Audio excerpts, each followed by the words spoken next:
Hi there, good to have you with us on Take Two with Jerry and Debbie. I'm Jerry Escher along with Debbie Georgiani, and my thanks to you, Debbie, for going solo yesterday. Of course, I understand it was a great broadcast as I was traveling to Redeemer Radio in Fort Wayne, Indiana.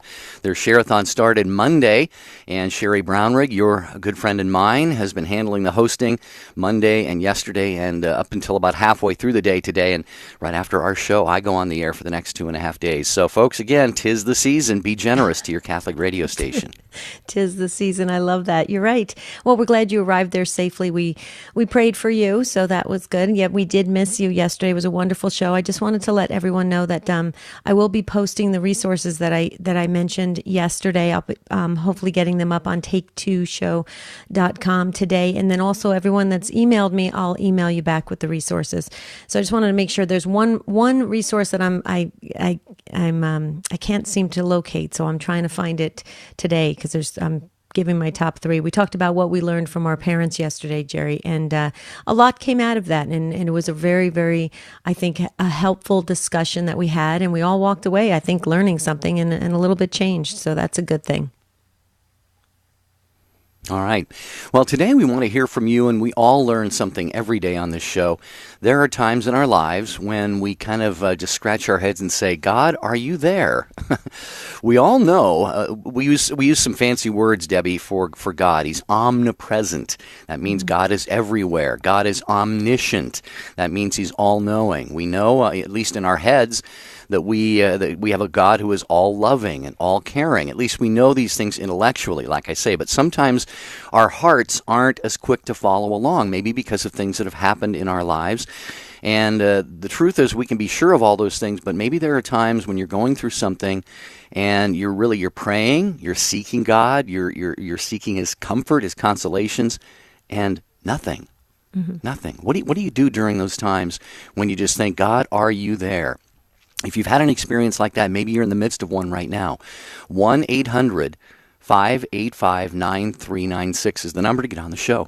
So we'd like to hear from you. We want to hear what your experience has been, especially when you're in deep sadness or sorrow and you're just wondering, God, can you fix this rather quickly? And then there's a complete silence and you're thinking, wow, can he really hear me? Is he ignoring me? Maybe he's working on some other things that are much more important than what I've got going on in my life. Maybe all those things have gone through your head. I also know people, Jerry, that they have tapped into God on a quick basis, and they've really needed God to show up very quickly, and God, for whatever reason, we don't know what God's ultimate plan is, he didn't act quick enough, and people have walked away and said, well, that's it. I relied on God and he wasn't there for me, and that's really an unfortunate situation. So we want to hear from you on your experience of this, and we've all lived through it, so it's something that I think we can all identify with, or at least in some degree. 1-800-585-9396. Yeah, and how do you strike that balance between what you know in your head? Okay, again, your head tells you, of course I believe that God is, of course he's hearing my prayer right now. But where is he? Why isn't he acting? Well, maybe God is maybe he tests us. He tests us to see if we want to be patient. The Bible talks a lot about waiting on the Lord. Mm-hmm. So again, if you have gone through a situation where maybe you didn't walk away, maybe you didn't get angry or upset, but you just kind of threw your hands up in the air and said, okay, I'm doing everything I think I'm supposed to do. God, where are Hello? you? 1-800-585-9396. Exactly. Yeah. Hello, God, yeah. Are you there? 1-800-585-9396. In my situation, Jerry, I always knew God was there. I just figured he was busy doing something else. Maybe there was just something more important that he was working on, or I don't know. You go through these kinds of battles in your brain when you're trying to figure out exactly, when you talked about God being all-knowing, Jerry, and everywhere, it's such a hard concept to even conceive that you kind of maybe play these little tricks in your brain trying to figure out, well, if God can hear everything and see everything and do everything, why isn't he acting? He sees my tears. He hears my pain. There's all these emotions that go into it when you're relating to God. 1-800-585-9396. I think of that movie, Bruce Almighty. Do you remember that movie? Right. Yeah. Right. Well, another question for you too. You could really be of help to somebody right now because maybe you've had to be that third party. Somebody else is wondering where God is, and they ask you, Debbie. We ask each other those kinds of questions. Why isn't God hearing me? Mm-hmm. And that could be a tough question to answer. So if you've had somebody come to you in maybe not a desperate situation, but just a sort of a discouraged situation in their lives, and you were the one that they said, where is God in all of this? I'd love to hear how you encourage them, maybe help prop them up, and got them through that dark, difficult time. 1-800-585-9396 is the number. 1-800-585-9396. I see the lines are filling up. We got about 2 lines open, and as we always say, Debbie, if folks want to get in on this show, typically now is the time to call. Now is the time to call. 1-800-585-9396. We titled the show, Where Are You, God? That's what we're talking about today on Take Two with Jerry and Debbie. So when we come back, we're going right to the phones.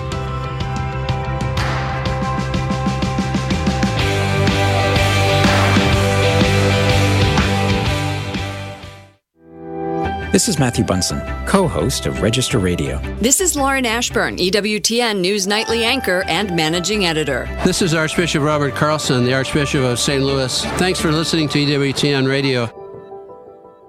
EWTN Radio Classics is our 24/7 teaching and devotionals channel straight from the EWTN archives. Go Classic with EWTN Radio Classics online at EWTNradio.net and on the EWTN app.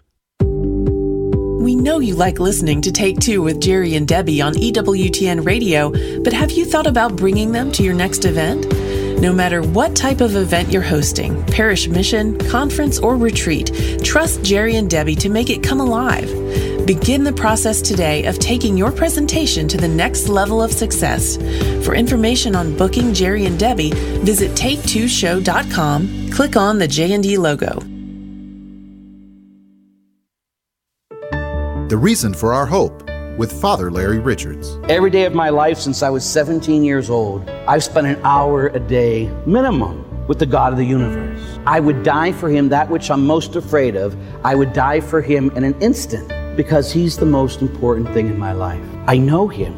And see, that's what it ultimately comes down to. What about you? Where are you at with this God? Because that's the ultimate question. Does God exist? Doesn't he exist? Is Christ God? Isn't he God? Is there life after death? Is there not? Is this all a waste of time, or is this all for a purpose? What's the purpose of life? And so in the Catholic Church, the Church has taught us from the beginning, who made me? God made me. Why did God make me? God made me to know him, love him, and serve him in this world, so I can be happy with him forever in the next. The first purpose of life is to know God.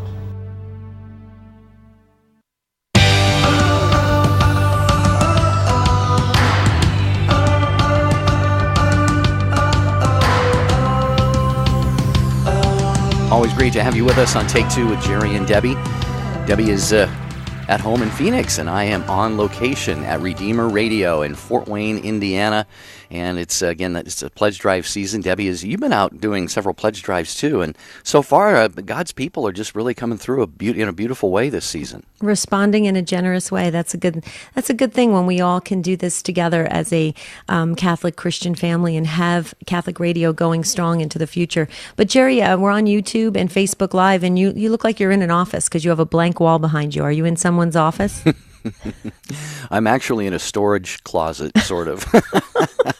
Do you have any air in there? Or Yeah, I think I'm going to make it through the show. Okay, good. Okay, well, Robert was first up. He came in very quickly, so he gets our First Up award in Nixon, Texas, listening on Guadalupe Radio Network. Hi, Robert. Welcome to Take Two with Jerry and Debbie. Hi, how are you doing? Doing well. How are you? Doing well, Robert. I can't. How you doing? I can't complain. But I was listening to you talk. I'm a non-Catholic, but I listen to your broadcasting, and it's marvelous to me. And anyway, I just wanted to tell you, you're talking about people walking away. Sometimes with God, I've noticed over the years that sometimes it's not always yes, it's no. and you got to continue your walk with Christ no matter what you do. That's the way I looked at it. It's He came and He gave for you. So, by God, you need to keep the walk, until the final end. It's not a sprint; it's a marathon. So that's right, the way Robert. I looked at it. It's a great point. That's a good reminder for all of us because, what's the old saying, Debbie? God answers every prayer. Everyone, it's either yes, no, or not now. Mm-hmm. And Robert's given us a good reminder that. Yeah, and and that's the important thing. We talked about in the opening of the show, Deb, waiting on the Lord, and that could be very, very difficult sometimes. Because as human beings, we see and can talk to and touch and feel and smell the people around us and have these conversations, whereas God, may not show Himself in such concrete ways, and it's in those times that we have to remain faithful, as Robert's talking about. Well, and I loved what you had to say, Robert. First of all, thank you for the kind words about the show. We are so pleased that you like the show and that you listen to it. Please keep us in your prayers. We want to make sure that it reaches many, many souls. But also, Robert, you shared the gratitude, obviously, the deep, profound gratitude that you have for Christ, that He died for you, Robert, and you shared that so beautifully. If we could only let others realize that, because so many times when they do walk away, they forget that one incredible, perfect gift that He gave for all of us. And if there was only one Robert in the whole entire world, he still would have suffered and died for you. So I thank you for. Yeah, I thank you for just stating it. I hope others are listening and can realize the great gift that Christ gave all of us. So thank you for that, Robert. He gave it all. Mm-hmm. He gave it all. Yep. So, amen. Thank you. You're a good witness, Robert. Thank you very much, and we do hope that you'll keep listening, not only to Take Two with Jerry and Debbie, but all EWTN radio programs. And we appreciate your call here this morning.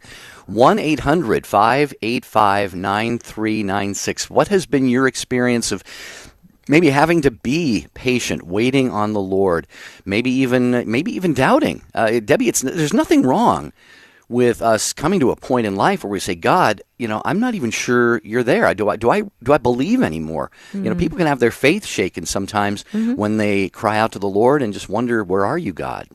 Well, I think when you're in that state, Jerry, where you're just really, you've hit rock bottom, everything's crumbled, especially like when I went through my divorce, you just feel like the rug was pulled out from under you. There's nothing left. And you're just crying out going, Lord, really? I tried to be faithful. I went to church every Sunday. I taught religious education. My kids were raised in the faith. I'm trying to do the right things, the quote unquote right things. And where are you? And you're just pleading and crying and begging, and there's not an immediate response. And I don't know what anybody would expect. I mean, I don't know what I expected when I was crying out. Maybe, I probably would have been shocked if I did have an immediate response. But, it came through other people. There were other people. There was even music. There was all sorts of things that I believe God was trying to let me know. I'm here. I'm still on the throne. I got this covered. Don't worry. Just stay faithful. And, I learned that the hard way because... But I think we can all relate to that when we hit our lowest point and we're just crying out to God. I mean, you share with your story, Jerry, you did the same thing. You actually had even kind of an argument, a one-sided argument with God, right? I let Him know how I was feeling at one point in my life. That was really that was kind of the turning point for me. I don't recommend it, but I kind of unloaded on God and let Him know I just wasn't happy about the situation my life was in. That was when I was going through the depression, and it was really at that point that things started to turn around. So God doesn't mind. We did a show one time called "Jesus is a Big Boy." God does not mind us pouring our hearts out to Him, letting Him know how we feel. We need to be respectful, reverent, always acknowledging His kingship and His glory. But there are those times when we can just say, God, I really need to hear from you or see you act in my life. And so if you've been in that situation, or maybe you're there right now, 1-800-585-9396. Okay, back to your call. Sorry for the delay. Brittany is in Savannah, Georgia, listening on Sirius XM 130. Hi, Brittany. Welcome to Take Two with Jerry and Debbie. Hi, Brittany. Hello? Yeah. Hi there. Hey, how are you you? doing? Good. How are you doing, Brittany? I'm okay.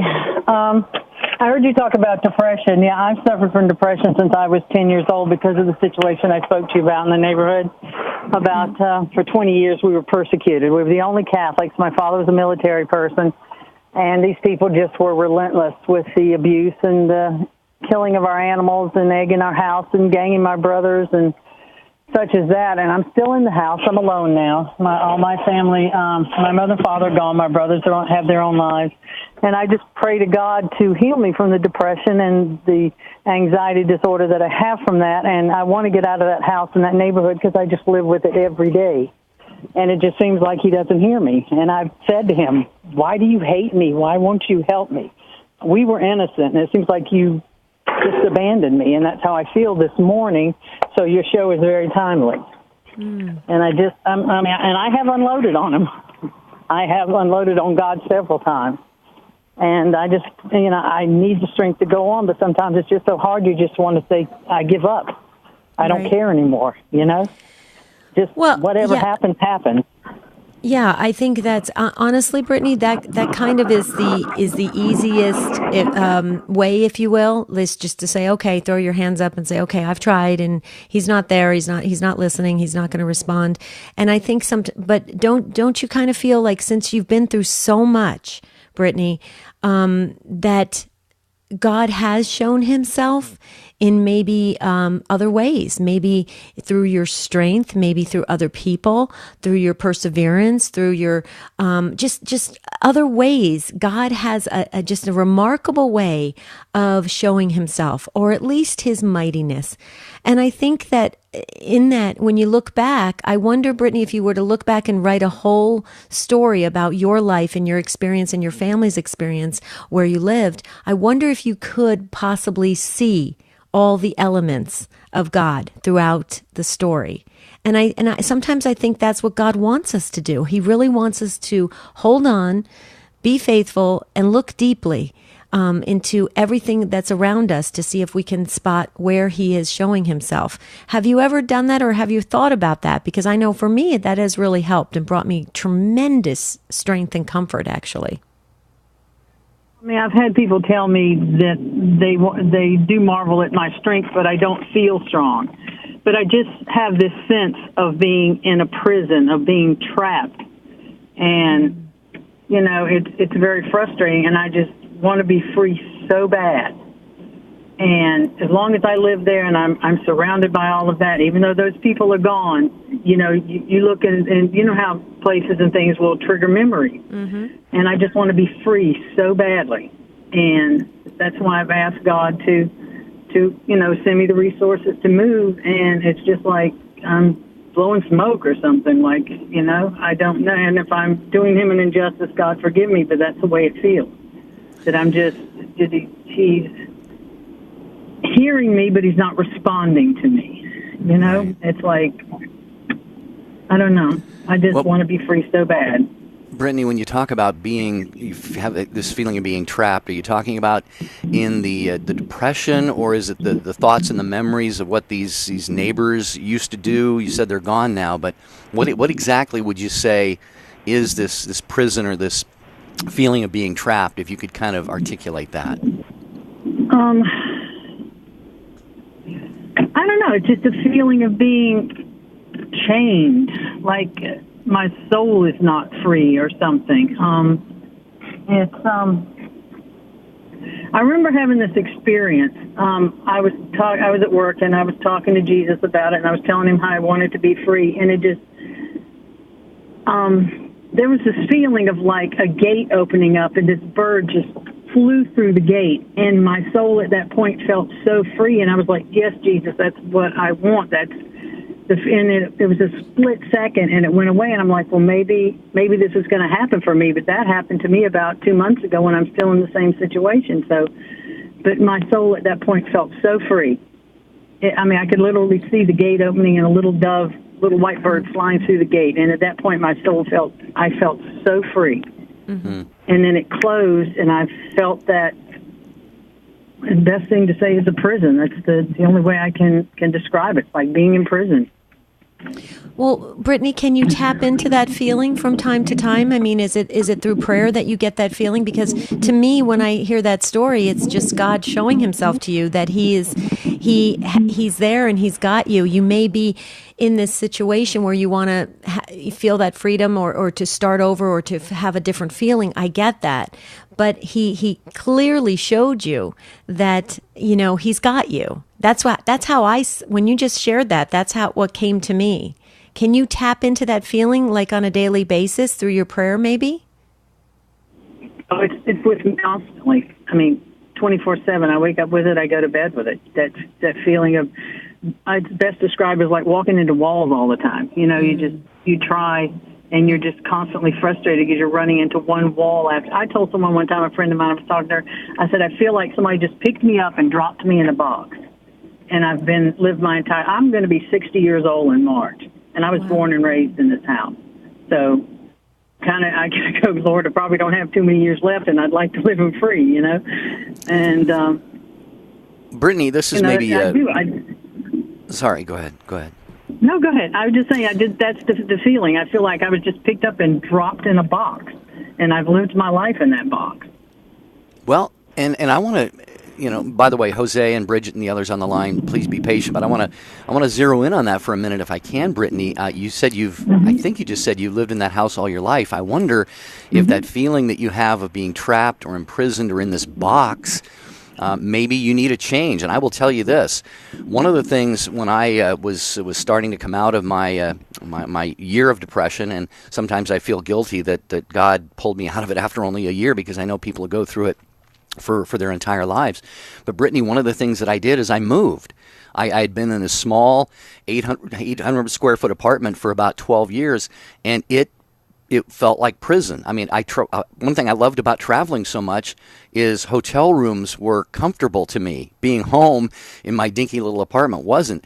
And I needed to get out of there, the pain, the memories, all of these things for me, and a change of scenery. I'm not saying that's a magic sort of formula or anything, but I don't know if you've thought about making some kind of a logistical change in your life that might help to bring more peace and rid you of some of those memories that you're carrying around.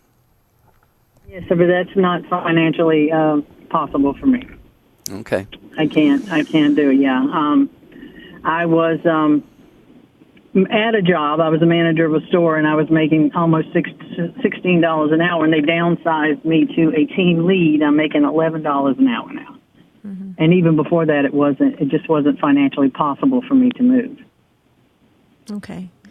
Well, and that's why I pray for the resources, and I ask God to give me the resources to move, because I do feel it would make me feel better. I don't understand. Sometimes you wonder, have I done anything? What have I done? Maybe there's something wrong with me. The reason he's not responding, maybe it's me. All that goes through your mind, just like you said. And,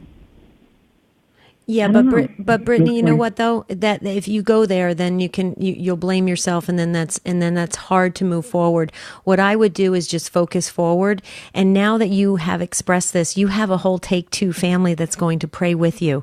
So please, to the Take Two family, pray for Brittany that God sends some creative resources her way so that she spots them, and that it allows her to at least experience that sense of freedom from the situation that Brittany's in. And even if it's temporary freedom, it'll give you enough time to keep going. You are strong, Brittany, and for some reason God has you in that position.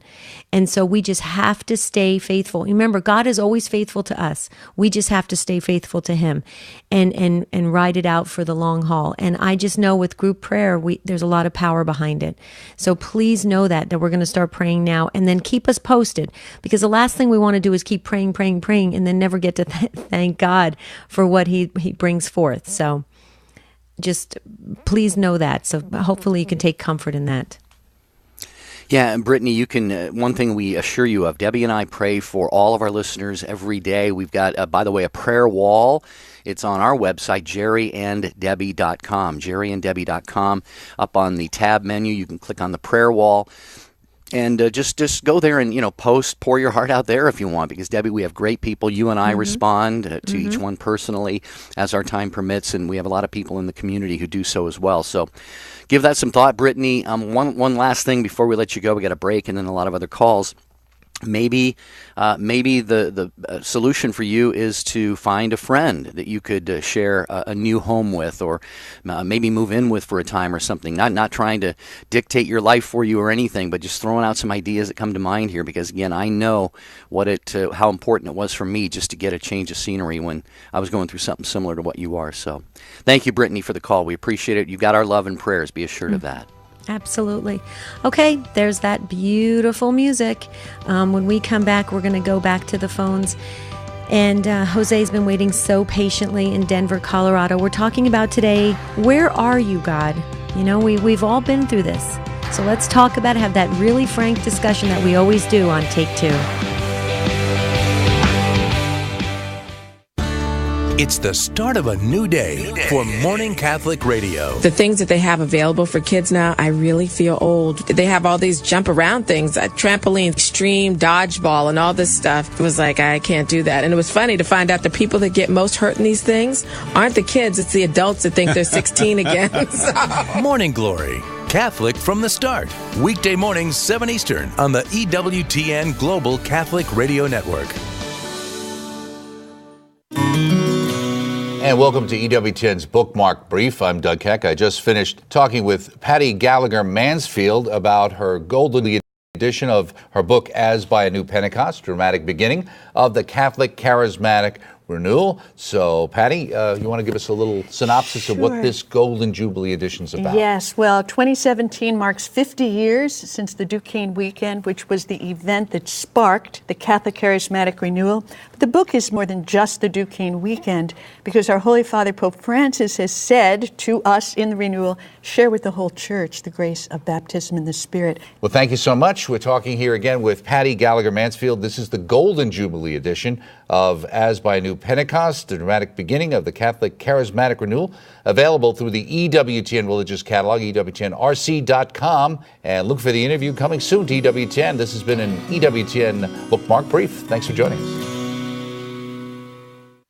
We need EWTN Radio for the reason that Mother Angelica founded this entire enterprise. She always saw this as a spiritual growth network. It was to be an enterprise in media that reached people in all aspects of their life. She saw this as a holistic approach to reaching the whole person in the middle of the world and bringing them truth and life.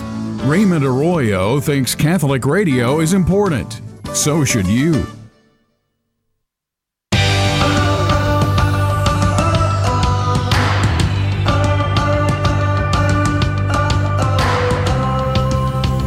Take Two with Jerry and Debbie on EWTN Radio. Thank you, affiliates. If you are listening to this program today, it's because your affiliate has graciously decided that they felt like this show is of some value to their programming lineup, and we are very, very grateful for that, and we want you to support them. Be sure and pray for your local affiliate and financially support them. And today we're talking about, do you sometimes feel like God just is not there? And we have many more calls to get to. One line is open at 1-800 585-9396. And Debbie, we're going to go to Jose next, who is in Denver, listening on Denver Catholic Radio to Take Two with Jerry and Debbie. How are you, Jose? Pretty good. And yourself, guys? Hope you guys are doing great. Yeah, it's going to be a warm day before we get some snow down here. Oh, is that right? Oh, yeah. Mother Nature loves us very much. Well, it's good to hear from you again. Yeah, perfect. I'm working, but God, as you guys know, has been a funny guy with me. It's going to be pretty much a year since he started his funny business, which, as I have said before, I'm not going to say no because this was he hasn't trusted me with. But for the last month or so, he keeps adding stuff. I mean, I already have problems with my immigration status that I'm trying to fix, and I haven't been able to put together. That's one. And it's a very, very, very concerning one, especially with our commander-in-chief going ballistic on that stuff. But I also lost my job. I lost my apartment. I lost my car that I was about to pay off. And right on time when I was about to become homeless, God put it together. And even though I lost a lot of things, I was able to at least keep a roof over my head. And, I mean, in a way, like I said, he's a funny guy, and he does funny business. The place where I moved, it's probably like $100 more than what I was paying, but it's a little bit bigger. And I really don't need a much bigger place, but it was just perfect for what was happening at the time. And it's I never really, to be honest, since I was a kid back in Mexico, I never really lived in a house. I always lived in an apartment. Right. And this happened to be a townhome, something that I was not really expecting, especially because I was losing everything. Right at the midst of the storm, when everything was happening, he showed a little bit of his mercy, and I can keep dancing in the rain. And it's funny that you guys are talking about this, because I tried to pray with the Psalms, and this morning I was listening, ironically, to the Psalm 34, which is the one that says, "The Lord hears the cry of the poor." But it's one of those songs that when they play in church, sometimes makes me tear up, because sometimes with all this happening, I was very stressed, but I always had the time to look behind. I always had the time to look, knowing to the needs that I had, but always look for the people who really, really don't have anything, especially because, like I said, I was going to become homeless. And God forsake that, especially with the condition that I have right now, God forsake that I go to Mexico. It's a country that I don't really want to go, because I was 15 years old when I came here. So I mean, what is it that I'm going to do in a country that I'm 32, about to be 33 next year? It will be a country that would be like new to me, I guess. Well, but Jose, you know what's happened with you, with all those things kind of happening simultaneously, and you were in the midst of the storm, and then, you know, God does have a plan for us, and what I take away from your story is, you know, you stayed faithful. You stayed faithful, and you just kept going. You kept going with it, and look, God put you with a roof over your head, and now things are starting to maybe get situated. But here's the thing, though. What that faith that you have is a precious gift. And that's the one thing that, a house and cars and jobs can be taken away, but they can't take away your faith. And you have that. Oh, no. You know, and that's huge. Like I said, I mean, honestly, when my aunt decided to send me over to this country, even the way that she did it was not the right way, someone would say. But I mean, what do you do when you are 15 years old and you've been abused in so many different ways, and you don't know? I mean, my mom wouldn't take care of me, my grandma wouldn't take care of me, and my dad left. But throughout my journey, I always asked God, "Why you put me here? Why you do this?" And when I was a little kid, there were times when I would say, "Why me, Lord? Just take me away. Don't you see these people don't want me? Don't you see these people don't like me?" And that's how I started my journey at a very early age. I had to run away from my house at 13 years old and move with my aunt. She would take care of me for a couple of years, but the problem became bigger, and she was like, "Oh, well, this is becoming more than I can handle. I'm going to have to send you to the States, because that's the only way we can have a little bit of peace, and that's the way that maybe you can accomplish your goals, because if we let you stay here, I don't know what these people are going to do with you." And she was referring to my immediate family members. I also lost my doggie last week, and I never really had a companionship like that. I always been hungry about it, because I pretty much was on my own since I was 6 years old. But to my parents' work, and I'm not going to be ungrateful about it. I mean, I'm here because even though I didn't like the way everything was going, they were trying to keep a roof over my head. And well, Jose, let me, if I can just share a couple thoughts here. You know, Debbie, I appreciated what Debbie said. You know, your faith has remained strong. And what comes to my mind is, you know, you mentioned so many different things here right now. You're wondering where God is in the midst of so many different circumstances. And sometimes that storm can kind of carry us away. And I think of the apostles in the boat. Remember when the storm, the winds blew, and they thought they were going to sink. And it's natural human nature to kind of have our eyes on those things. So there's no fault on your part for doing that. But I think Debbie, what she was saying, and I would encourage you too, to kind of just refocus. You know, Jesus is in the boat with you. He's in the boat with all of us. And, you know, there are those times when, you know, he needs to calm those storms, the winds that are blowing and the waves and all of that. And we think that we're going to sink. We think we're going to die. And I'm not saying that you feel that way, but you seem to be a little bit overwhelmed with so many different things. And just for the sake of time, we've got a lot of calls to get to. I'm going to commit definitely to offering my rosary for you today.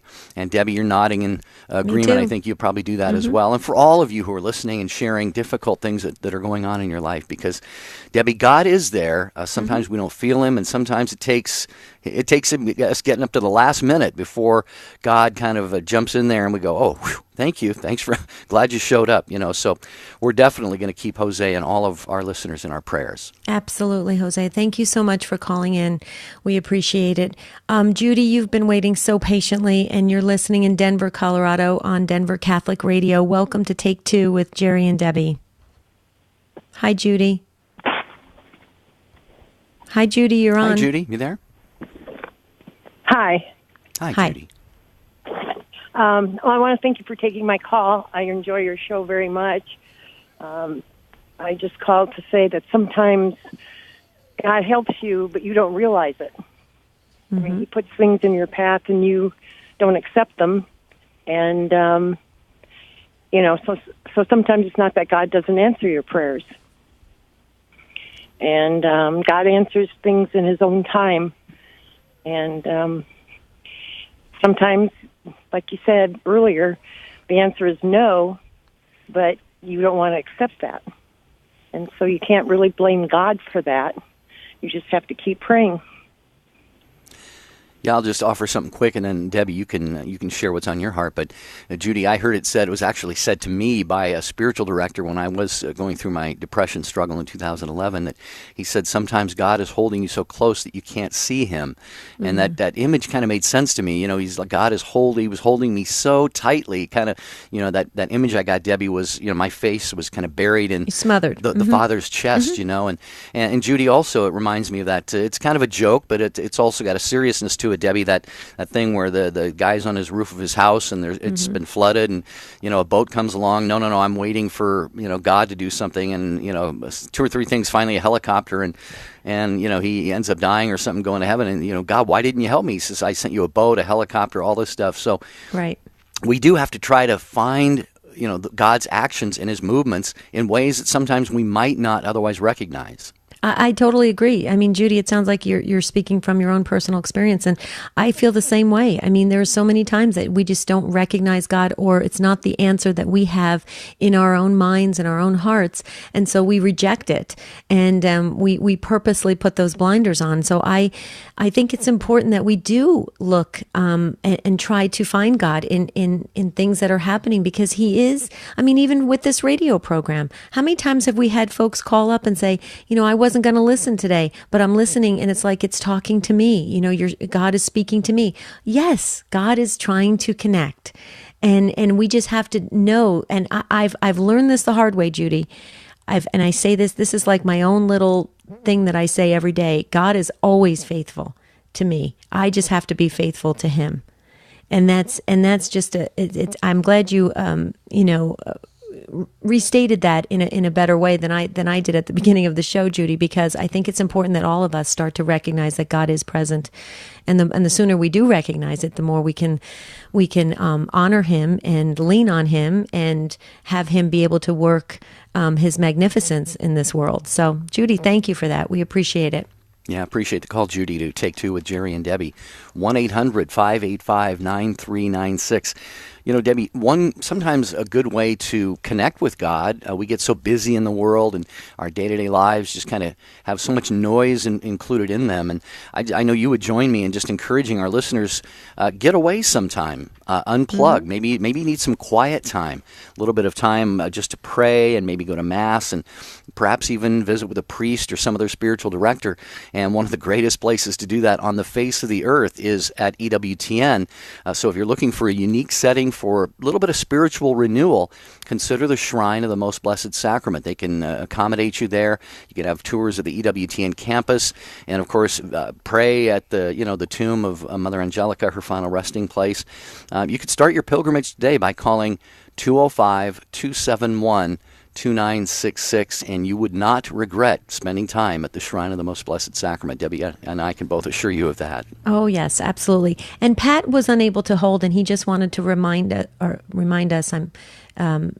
Pat wanted to remind us about St. Monica, to always pray, because St. Monica never gave up praying, and you know how that worked out. St. Augustine became one of our greatest saints, and she never wavered. So I wasn't sure if it's Pat.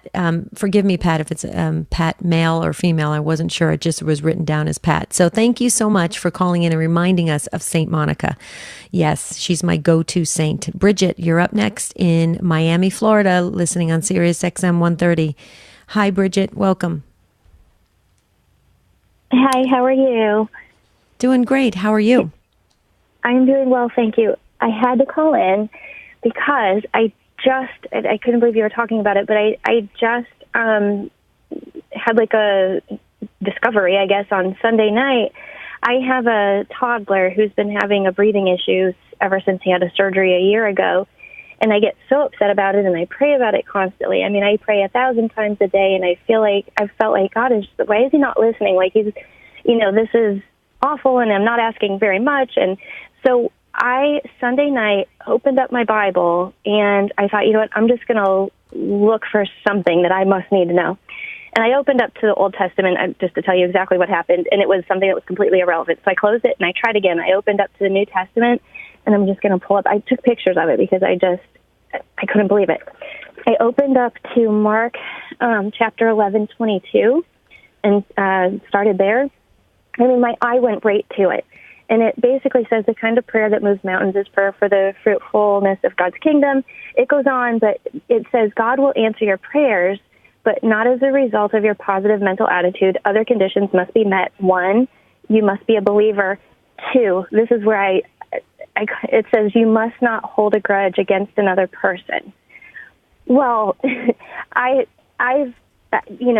probably, like a lot of people, I mean, I have a huge grudge against 2 people in my life, and instead of praying for those people, I'm constantly just annoyed and so on and so forth. And so I read on anyways. It just says, forgiving others is tough work. For a person to pray while bearing a grudge, however, is like a tree sprouting leaves and bearing no fruit. It just says true faith changes the heart. Real prayer dismantles pride and vengeance, filling the holes with love. And it was so eye-opening to me. And I always would, throughout my life, I always end up calling on other people and saying, can you please pray with, can you, and then I would see things happen. And I just kind of put that off to like power of prayer, never realizing that, like, here, God forgives us, but I'm unwilling to forgive somebody. And then I expect, my prayers to be answered. And I didn't know this, though, until Sunday night. I'm getting, like, teary-eyed. But I read it, and I was, like, shaking. I felt like I needed to know this. And I for Brittany, who was on earlier, maybe I can't speak for her, and I don't want to think I know what she's going through, but I know she said that it's hard for her to live in her neighborhood. And, she gets reminders, and maybe she's holding a little bit of a grudge. And maybe, she can pray for those people instead that wherever they are in this world now, that they can, find Jesus and so on and so forth. And maybe if she can let go of that grudge, I'm working on, myself to try to let go of the grudges that I have against the 2 people that I feel are probably the reason that God's not answering my prayers. I mean, that's really, I couldn't believe it. I just had to share that. Well, Bridget, yeah, thank you for sharing that. I think you really pointed to something that I think is significant here. I don't know that we can strictly and absolutely say that God will not answer our prayers if there is some block that we're putting up there. That's known to God alone, because God's going to do whatever He wills. But I do believe, Debbie, and you can help me on this if I'm wrong, that it's a good spiritual principle that we do need to remove any possible barriers in our lives, and certainly carrying grudges that really kind of any kind of sin, really it just stops the flow of God's grace. Doesn't mean He's not going to answer our prayers, but we have this opportunity, is what I'm going to call it, to just clear away any junk and stuff that could get in the way of God working and moving in our lives. No, you said it perfectly. That's exactly right. I mean, Bridget, the thing is that you played a little Bible roulette there, and it seemed to have this aha moment for you. And I think that is wonderful in the sense that you found that. And I would encourage you to continue on with what your practice is of praying for those people and letting it go, because simply I agree with Jerry. You magnify, I believe, the graces and the things that happen in your life when you can let go of all those barriers that are holding you back, because they keep us prisoners. They keep us stuck. And God doesn't want that. He wants us to have life and to have it to the full. So what does that mean? Let Him be God, and we just keep working towards God. And it sounds like you had that huge spiritual breakthrough. I love it. I'm just happy. I can't wait to see how God unfolds with different things in your life. So keep us posted, please, because we love to journey with you. So it would really help us, and it would help others to grow as well. So would you do that for us? Absolutely. Can I ask for you to pray for my son? He's having surgery on November 7th to try to identify what his airway issue is. So I would love some prayers for him. Absolutely. That is actually my wedding anniversary. So we will definitely my husband and I will be praying for your son. Can you give us his first name or no? It's Baylor. Baylor? Okay. Beautiful. Yep. Like the university kind of, Baylor. Yeah. Very nice. Well, we will all be praying, and you can definitely count on Marty and I praying that day, because that's our anniversary. So we'll remember Baylor, and everything will be great. But keep us posted. We want to journey with you. I will. Okay. Thank you. Bless your heart, Bridget. Thanks for calling.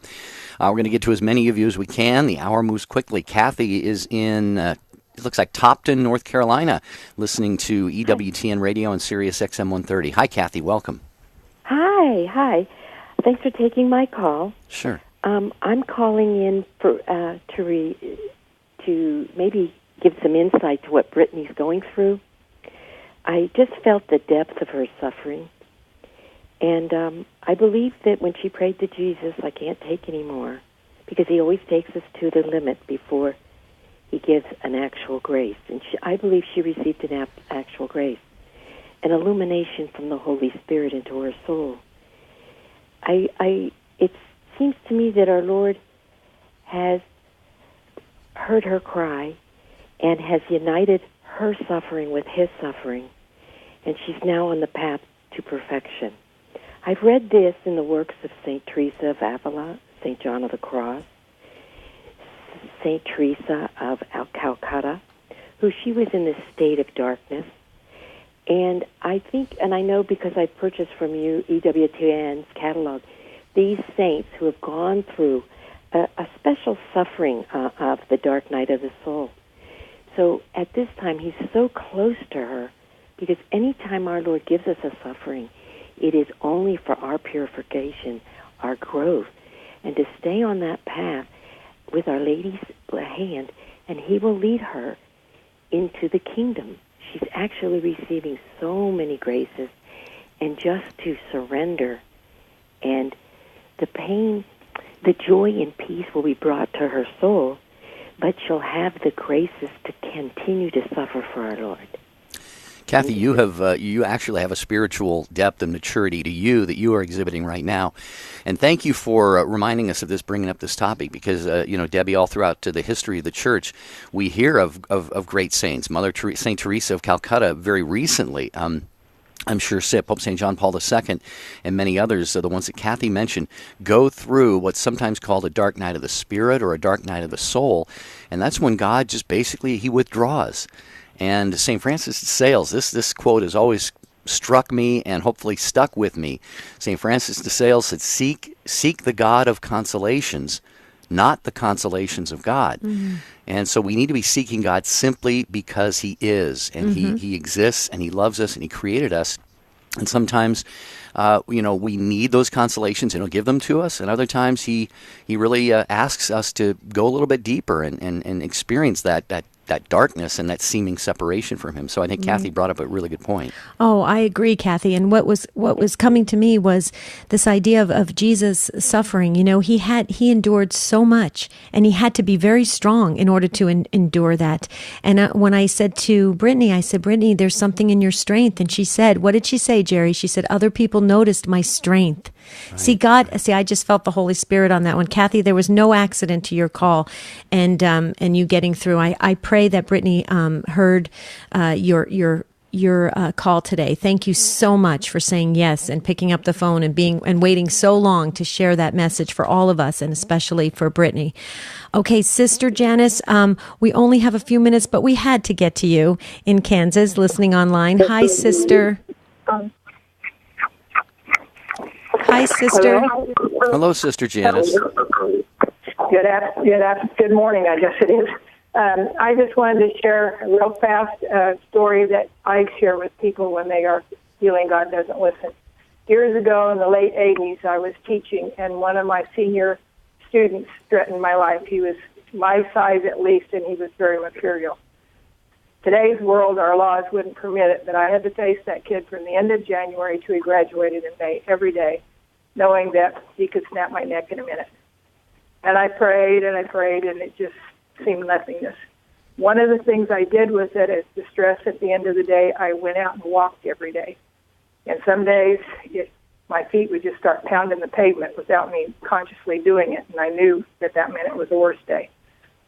Years later, at 72, people keep asking me how I can lift furniture and do all. Did we lose Sister? Oh, Sister. Are you there? Oh. Yeah, we're not hearing you, Sister Janice. If you're hearing us, I don't know what happened there. Just went blank all of a sudden. But okay. Our producer says your volume up there. Yeah, we just did drop the call, David. That's too bad. Are you catching what I caught? I mean, is it that she walked and she got stronger and stronger? I mean, is that what came out of it? I hope she calls back tomorrow and lets us know. We're all going to be wondering what was the end of the story. What was your takeaway? Well, it sounds like she has gotten stronger and stronger, and she was talking about people marveling at her. I think she referred to herself as 72, which certainly didn't sound. She sounded much younger than that. But it sounds like she has really found a lot of strength in the Lord. She is back on the line there, and I don't know if we have time. Yeah, let's. All right, Sister, we've got maybe 30 seconds for you to finish up what you were saying there. Sorry about that. We lost you for a minute. Where did it end? Well, you said people were marveling at you. I believe you said a 72-year-old. You could still lift furniture and stuff like that. And it's because back in the late 80s, I started regular exercise, and I continued to do it. So His thread on my life gave me more life. Yeah, right. Oh, that's wow, right. okay. Yeah, and this young student that you felt threatened by. Wow, that's you've been through a lot, Sister. And first of all, Debbie and I want to thank you for your yes to God, for being a bride of Christ, for your vocation. We really, really, and the church appreciates that. Caroline in Vinton, Louisiana. I just wish we were going to have time for you, but there's that music, Debbie. It always means the show has come to an end. And all too quickly. So tomorrow we have another show planned, and maybe Sister Janice's call was just perfect. It's talking about developing self-discipline. So we're going to be talking about that and having, again, another frank discussion on how we can really boost our spiritual life by incorporating disciplines that can really help us, Jerry. Yeah, maybe you've managed to lose some weight, spend more time in prayer. Get into a more disciplined routine in your life. That's what we're going to talk about tomorrow. Until then, have a beautiful and blessed day. We'll see you real soon.